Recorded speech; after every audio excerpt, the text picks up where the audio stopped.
சின்ன மருமகள் சீரியல்ல தமிழ்ச்செல்வி பார்த்தீங்கன்னா, சேதுவோட வீட்டு வெளிய வந்து நின்டுகிட்டு, "யார் அது வீட்ல இருக்கிறது வெளிய வாங்க" அப்படின்னு சொல்லிட்டு பார்த்தீங்கன்னா கத்தின்னு இருக்காங்க.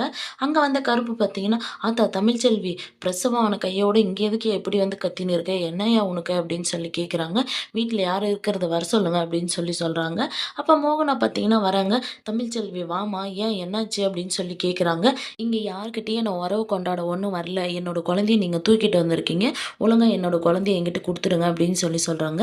இத பார்த்த ஈஸ்வரி பார்த்தீங்கன்னா, இதுதான் சாக்கு. அந்த குழந்தைய நம்ம தமிழ்ச்செல்வி கிட்ட குடுத்துடலாம் அப்படின்னு சொல்லிட்டு, "உன்னோட குழந்தை யாருக்கு வேணும்? எடுத்துட்டு போ முன்ன" அப்படின்னு சொல்றாங்க.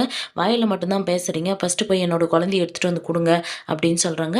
ஈஸ்வரி பார்த்தீங்கன்னா, "இந்தா இப்பவே போய் எடுத்துட்டு வரேன்" அப்படின்னு சொல்லிட்டு பார்த்தீங்கன்னா, குழந்தைய தூக்க போறாங்க. அப்ப சேது பார்த்தீங்கன்னா, "சின்னம்மா என்ன பண்றீங்க?" அப்படின்றாங்க. "இல்லப்பா தமிழ்ச்செல்வி அவ குழந்தைய கேட்டு வந்திருக்கா. குடுத்துறலாம்" அப்படின்றாங்க. "அவ கேட்டு வந்தா நீங்க தூக்கிட்டு போவீங்களா? பக்கம் போங்க அவகிட்ட நான் பேசிக்கிறேன்" அப்படின்னு சொல்லிட்டு பார்த்தீங்கன்னா, சேது வந்து, "ஏய் என்னடி உனக்கு பிரச்சனை? எதுக்கு நீ இங்க வந்திருக்க?" அப்படின்னு சொல்லி கேட்குறாங்க. "என்னோட குழந்தைய நீங்க எதுக்கு எடுத்துட்டு வந்திருக்கீங்க? குடுங்க" அப்படின்றாங்க. "உன்னோட குழந்தைய நாங்க ஒண்ணும் திருடிட்டு வரல. என்னோட அப்பத்தா தான் எடுத்துட்டு வந்து குடுத்துச்சு. என்னோட குழந்தை எனக்கு தான் சொந்தம். என் அப்பத்தா சொன்னது எனக்கு நியாயமா பட்டுச்சு. அதனால என்னோட குழந்தைய நான் வளர்க்க போறேன். அது என்னோட ரத்தம்" அப்படின்னு சொல்லி சேது சொல்றாங்க. தமிழ்ச்செல்வி பார்த்தீங்கன்னா, ஒரு பொண்ணு நிச்சயதார்த்தம் பண்ணும்போது உங்களுக்கு அது உன்னோட குழந்தைன்னு தெரியல.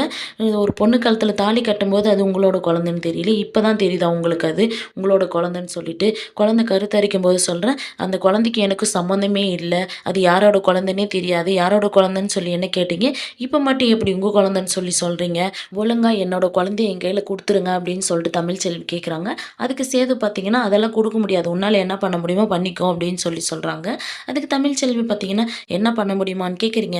உங்கள மாரி நான் பஞ்சாயத்தெல்லாம் கூப்பிட மாட்டேன். நான் கோர்ட்டுக்கு போவேன். என்னோட பிள்ளைய எப்படி வாங்கணும்னு எனக்கு தெரியும் அப்படின்னு சொல்லிட்டு தமிழ்ச்செல்வி சொல்றாங்க. கோர்ட்டுக்கா போ. உன் கையில இருக்கிற அந்த பெண் குழந்தையும் பார்த்தீங்கன்னா, நான் கோர்ட் மூலியமா வாதாடி 2 குழந்தைய நான் வச்சுக்க போறேன் அப்படின்னு சொல்லிட்டு பார்த்தீங்கன்னா, சேது சொல்றாங்க. இந்த சீரியல் எப்படி இருந்தா நல்லாயிருக்கும்னு சொல்லிட்டு கமெண்ட் பண்ணுங்க. இந்த வீடியோ பிடிச்சிருந்தா லைக் பண்ணுங்க, ஷேர் பண்ணுங்க, சப்ஸ்கிரைப் பண்ணுங்க. Thank you.